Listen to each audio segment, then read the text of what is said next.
Hi everyone, and thanks for watching. So we are here with Valentine. She's a good friend of mine, even though we only meet once in a year when she comes visiting. And she's here to tell us a bit about life abroad. Again, for those who may want a woman's perspective of how it is to live abroad, either to study or live with a family there. So I'm all excited myself to hear what she has to share in this video. So thanks, Val, for agreeing to be on this video. Thank you. You have a great audience there. They have lots of comments to make usually after a video, and I'm sure they're eager to get a few tips on how it is to live abroad as a girl, as a woman, as a mom. Yeah? Alrighty. Yeah, so let's start from the very beginning. When was your first trip out of the country?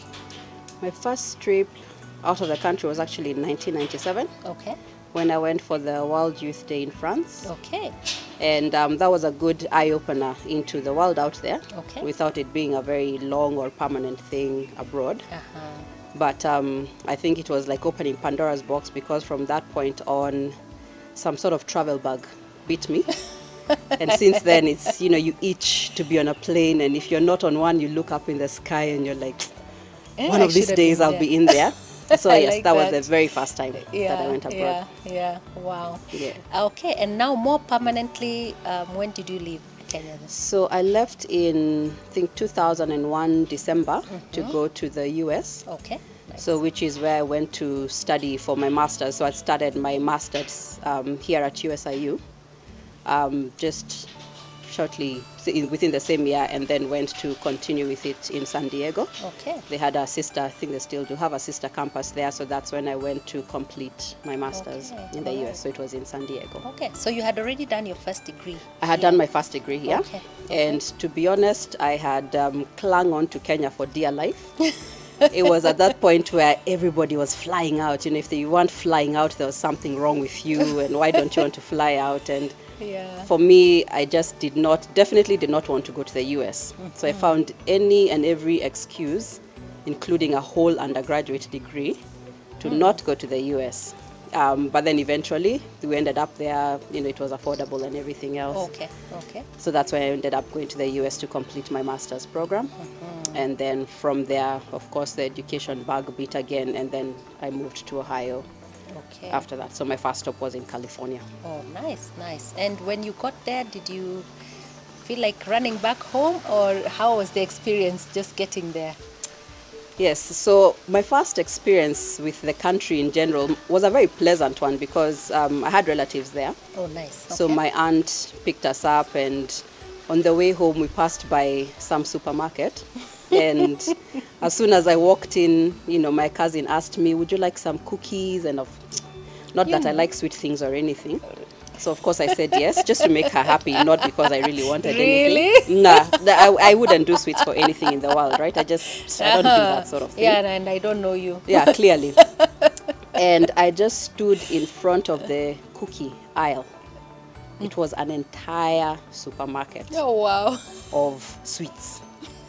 I knew I had landed in heaven on earth, And I just thought that was going to be my experience from there on. From there on, yes, until I started getting irritated by the variety, because it made it very hard to choose. There was just too much to choose from: cookies, ice cream, even a sandwich. Here your sandwich is your ham and bread with blue band, and you're good to go, if you're lucky, cheese. Yeah. There, the sandwich, it was Subway actually, and they ask you, what sandwich do you want? And I'm like, right, it's your ham sandwich. And they're like, on what bread? There are like 6 different types of bread. Oh, wow. What kind of ham? There are like 6 different kinds of ham. Do you want cheese on it? 6 different kinds of cheese. So, and I think that actually, much as it was a good experience to begin with, it was a bit symptomatic of what happens, particularly in the US, but generally abroad, because you're faced with a variety of things that you could possibly choose from. Yeah. And if you're not focused enough, the variety could actually cripple you to that point where you don't know what to choose, simply because there's so much to choose from. Yeah. So I think it's always one of those things that, though my experience with choice started with food, it showed itself in other different opportunities, educational and everything else. So that's one of the things to look out for. Okay. And what would you say you appreciate most about making that choice to go to the US? What I appreciate most about it is, one, the sort of opportunity for independence that it offers you. Okay. Now here, independence is different. It's not my folks are no longer here so I can, do X, Y, and Z. Yeah. It's more a matter of mature independence where literally you're in control of the sorts of choices you make, and you're able to make choices and stand by them and learn through and from them as a result of just you're having to have made that choice. Because I think a lot of times we've grown up with choices and decisions made for us, and often for our own good. And so when you're faced with an opportunity to then choose for yourself, it begins to be one of those things of, how do I even begin to make this choice? Yeah. And then how do I live by that choice? Because not all the choices that we make are for, positive choices That's for right. us. Wow. But at the same time, with the same independence, you learn to live by your choices. So if you've made a mistake, life goes on. Rectify it, figure out what you did wrong, what went wrong, and what you need to do next time to make sure you either don't fall into the same trap or you rectify what has already been, part of your decision making and that sort of thing. Yeah. But for the fact that I think it just opened to my eyes to the fact that you really determine the direction your life is going to take. Oh, that's, And you have the liberty to actually do that. And so it was a really positive thing to have learned that. Wow. And you went on to take a PhD right there? Yes, I went on to take a PhD, this time at Ohio State University. Okay, how was that? It was different because, first of all, moving from California to Ohio, weather, people, demographics, they're two totally different worlds. Wow. And Ohio made me realize I don't want to be in a cold place, hence Australia. But that's besides the point. But it was very interesting because the choice between doing the PhD and coming back home was at crossroads again. So I'd just finished my master's, and it was a matter of, do you stay in the US or do you proceed on? So the PhD it's not something that I can say from when I was 6, when I grow up, I want to do a PhD. That was definitely nowhere in the books. It's one of those things you find yourself doing your PhD and you're thinking, who made this choice for me? Who can I blame for this, But it was, between coming home and applying my master's or furthering my education. Nice.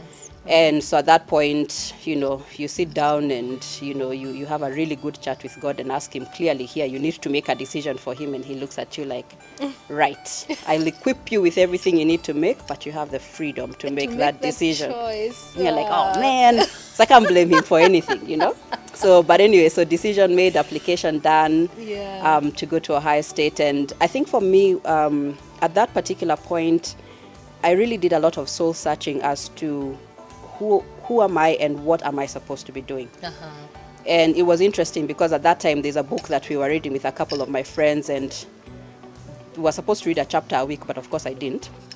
The one chapter out of 40 chapters that I read really helped a lot, but don't tell them that, because every week I would contribute something and they'd thought, she's read. Well, if they're listening, they caught you now. Yeah, no, this part will be edited, so don't worry. It's going to be edited, right? Yes, I've been assured that it will be edited in chapter 37. But the book was talking about how it's a book, The Purpose-Driven Life. Don't quote me on chapter 37, but it sounds like the right chapter. But I'm not really sure if that was the right chapter. Yeah. But it talks about when you think about yourself and you think about your future and you think about what you should be doing, how does that make you feel? And so the author goes to say, if you have this sort of physiological reaction to just this idea of you being what that is, and you just feel a sense of excitement, you have a lot of creative juices running, and you feel different from when you think of something else, then he says it's highly likely that that's the path you should be taking. Wow. Because just the thought of it puts you in a realm where you blossom into your best. Whereas when you think about yourself doing something different, it's more like, I see myself doing that. But it's like, what about this thing? You're like, oh man, and if I could. And so there's a particular bubbliness, so to put it, about your life and about your purpose that you feel that turns you in that direction. So that's what happened to me with this PhD. Nice. Until I got to Ohio. The whole of the first quarter, I just sat there and I literally spent every Monday morning, usually around 11 a.m., just sitting on my bed crying.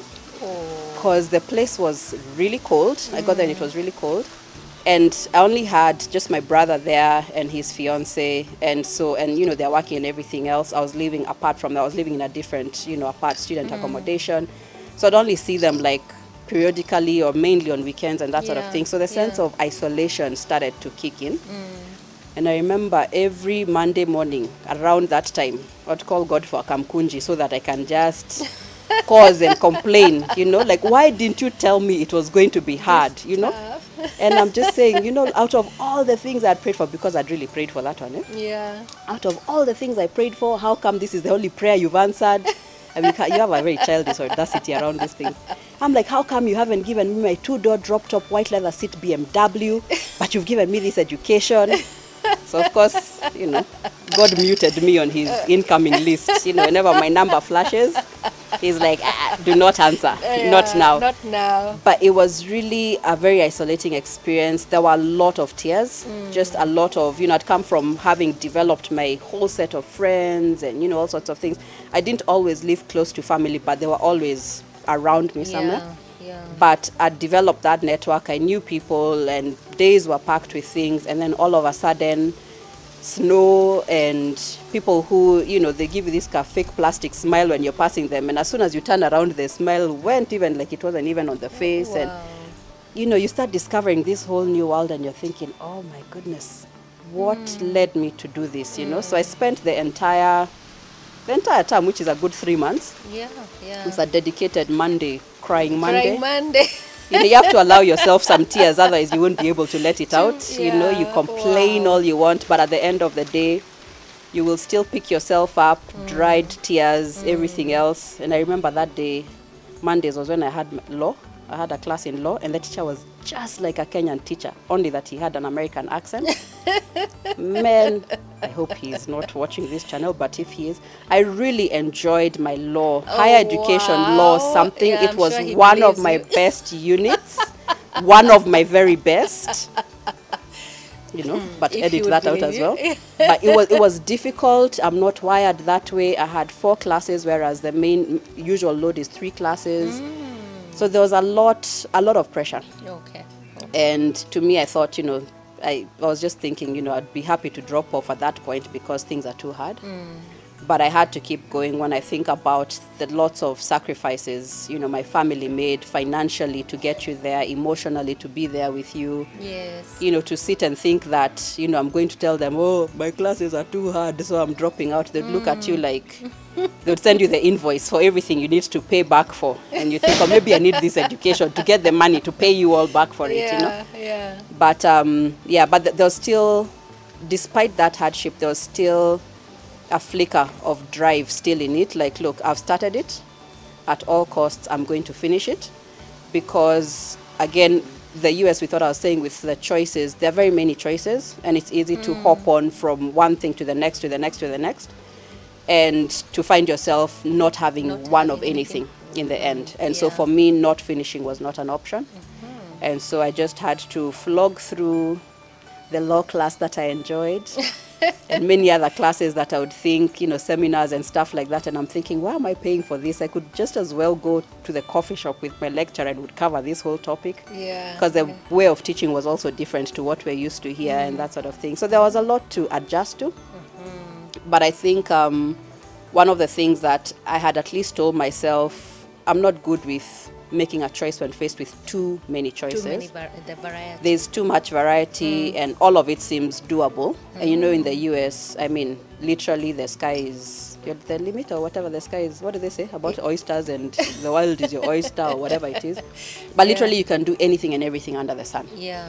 And so if you're not focused enough, you will do anything and everything under the sun without completing anything and everything under the sun. I get that. Wow. And so it had to be, look, what you start, you finish with everything that comes its way. And I remember one quote that kept on driving me, and it says, obstacles are what you see when you set your eyes off the goal. So you have a goal. The minute you take your eyes off the goal, what you see are the obstacles. That's and right. so you always had to focus back on the goal, because all these obstacles, you either climb, go around, or do whatever you need to do, but get over them to keep moving to get the to the goal, goal. instead of Wow. shifting the goal, Yeah. because the goal can be shifted left, right, and center. But you had to keep your eyes on that goal. So, and there's nothing in life that comes easy. That's true. So Nothing for- good, anyway. Nothing good. Yes, That's right. nothing good comes easy. Other things Yeah, come easy, but yeah, nothing good comes yeah, easy. So you just yeah. had to overcome yourself in those situations when clearly there's a lot better that I could be doing, including, if I'd chosen to go to Kenya with my masters, I could be doing X, Y, and Z. and earning I'd be earning X, Y, and Z. Oh, that's another thing about the US, by the Yeah. way. You go there a little bit disillusioned about your sense of importance. Oh, wow. Because I remember, just getting there, you've come in with your undergrad, from USIU, and it's in business, and, you've traveled, and I'd lived in Zimbabwe a bit doing some stuff with ISEC, and, so you feel, I've gathered enough, and I'm doing my master's, and then you apply for jobs, they tell you, oh, you're overqualified. My first job was in the cafeteria, the school cafeteria. Wow. I started off wiping tables. So it was a really big dent to the ego, because coming from here, I'd actually interviewed with one of the petroleum organizations for a really competitive internship.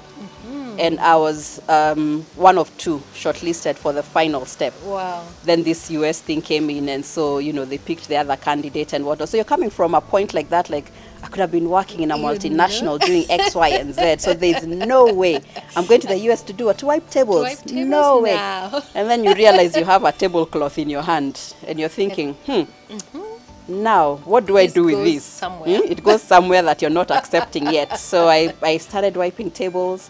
Then I was promoted to the front desk, where you let people come in. Oh. Promotions, I'm telling you. All things in high places, Yeah. And at that time, my friends were doing dishwashing and, all sorts of things that you'd said you'd never do. Yeah. You're right there. To But you do survive. them knowing that, okay, this is your income, you don't want to strain whoever is sending your finances and that sort of That's thing. true. So you want to be able to at least cover your ground. Yeah. But then your eyes are still set on that goal of, I need to finish this. So it's not one or the other. It's complementary. But yes, you learn humility in ways that you did not expect. Well, I'm to. sure it comes in handy even later, that Yeah. humility. Yes. Yeah. You're humbled. Yeah. Totally. So if I fast forward, you got to finish. You're happy with that? Absolutely. Any regrets? Nope. No regrets. Do it again in a heartbeat. Wow. Yes. But you flew right across the continent to Australia. How did you come up with that decision, and how is it now with your family? You're a mother of two. Married for 10 years. 10 years married and living in Sydney. Yep. So tell us how that whole shift came. Australia has always been in my system. Yeah. I just wasn't able to go there. It was too expensive earlier on. But it kind of sank on me when I went for World Youth Day in 2008. A World Youth Day junkie, as my friends call me. And there's just something about the place, the ambience. I remember one Friday just standing somewhere, and between the, man, nature, God meeting sort of thing, where the whole ambience just came together, and I thought this would be the place to be. It has a tranquil way around it that kind of was quite luring. So actually that made me realize why it was that I really liked Australia without having ever gone there. Yeah. Sometimes you rethink it because they have the deadliest of everything, spiders, snakes, Oh, yeah, everything yeah. else. They enjoy that fact, and I'm just thinking that's nothing to be proud of. But anyway, they don't listen.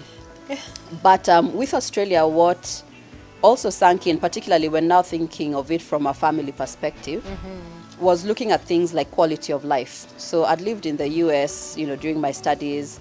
I'd visited England a couple of times, studied there a bit again. And, so when it comes to settling abroad, most times you'd either think, US, UK, or yeah. wherever it is these common options are. And when I looked at it, between the natural environments, there's a particular warmth of Australian people. I always say they're a mix between the Americans and the British, because, they have a way of just talking straight and straight-faced like your British people, but at the same time with a level of flexibility and curiosity of the Americans. So they kind of hang out in between there. And I thought that's happy grounds and that sort of thing. Okay. But it also had the sort of lifestyle that seemed doable. So for example, like just access to a lot of the natural environment, your beaches, your parks, they have lots and lots of them. Okay. And it was one of those things where, when you have kids, you don't have to stress about having X amount of money for them to enjoy different things. So there are a number of things that they could be able to access at no cost or at very little cost to, contribute to that sort of thing. So I think in terms of the quality of life, I found it to be much more doable in Australia than in any other Western country, so to put it, from at least the ones that I've seen. The others can't quite speak about them. And so that was the lure about it. Nice. So what would you say are the okay, and you've mentioned the parks, so those are the big pluses. So having lived there with the kids, what are the things that you still think could attract people to come there, you know? To Australia? Yeah. I think a lot of them just depend on that proximity to family.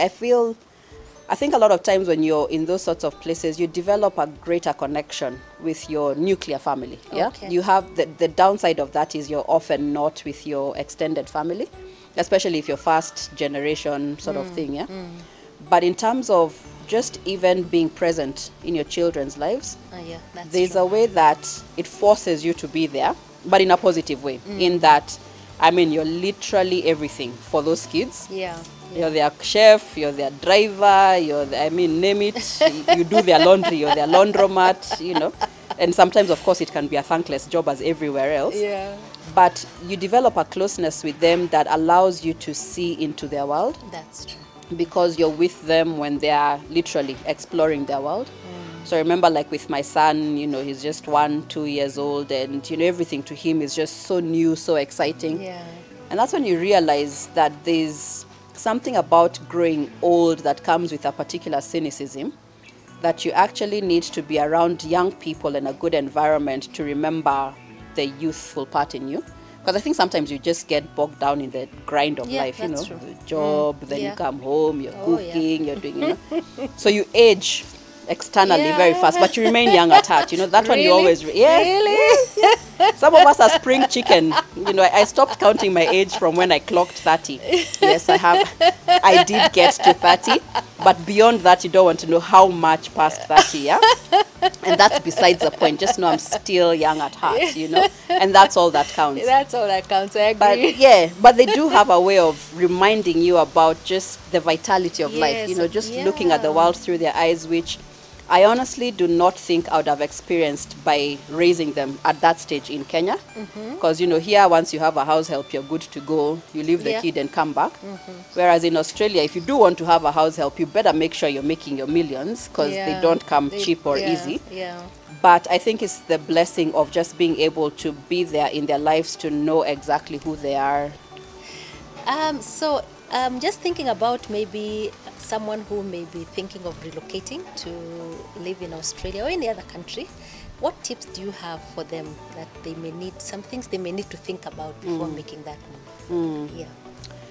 I think if it's somebody who's relocating with family, there are more considerations to put in place. You know, when you're just young and attached and happy to explore the world, you'll survive it whichever it goes. But for those young ones, keep focused and persevere through everything. And pack something that reminds you of home, sort of thing. For those who are traveling as family, I would say, first of all, make sure that you actually want to relocate, because there are a lot of challenges that you face abroad that you wouldn't face at home.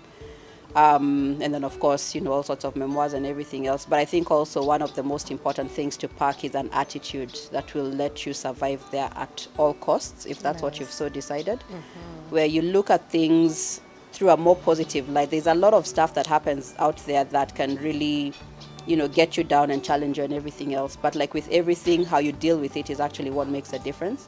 So you need a sort of attitude that allows you to know who you are and why you're going there in the first place. Okay. And stick by that at all costs. There'll be things that shake you off that focus, but just keep remembering why it is you're making that move in the first place. Everything else is secondary, but you need to keep coming back to that, and especially knowing who you are and why you're there in the first place. Great.